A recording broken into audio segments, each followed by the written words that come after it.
Now, the former Prime Minister Tony Abbott is tonight launching a book that came out late last year, but he's been pretty busy fighting bushfires and doing other things over the summer. It's a book collecting his defining speeches, Abbott, the Defining Speeches. He's launching it in Sydney tonight, and he'll be doing a tour of the country talking about the book to audiences around the country. He joins me now live from the Sydney CBD. Thanks for joining us, Tony. Nice to be with you, Chris. Look, I want to come to this book of speeches in just a moment, but just first up, a couple of the big stories around today. The Holden brand disappearing from Australia altogether. Now, people of our vintage know just what a massive change that is culturally for this country and industrially for this country.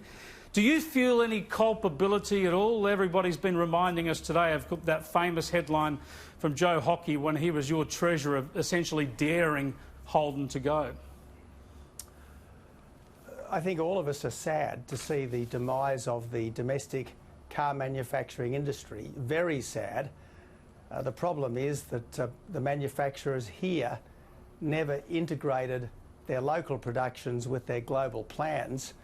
And as time went by and Australians chose to buy fewer and fewer locally made cars, the production numbers slipped and sooner or later they became uneconomic. And the point I made back in late 2013 was that it wasn't the job of the Australian government to run down the street waving a chequebook at foreign car producers. Now, that was my position then.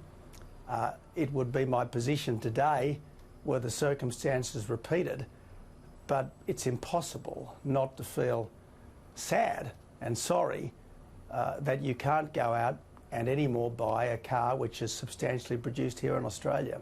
Yeah, I would agree. I think most Australians would agree that you couldn't go on subsidising an industry like this forever. There were high wages, pressures, of course, fluctuations in the dollar made it hard for those industries. Power prices put a lot of pressure on them. But in the end, the critical factor is that Australians stopped buying Holden cars.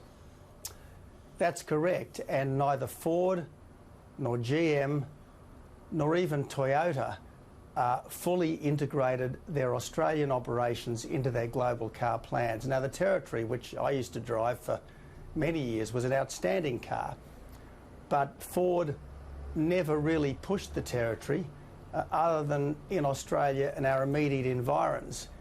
If they'd put the Territory made in Australia on sale in the United States, I suspect the whole thing could have been different, but for some reason they never did.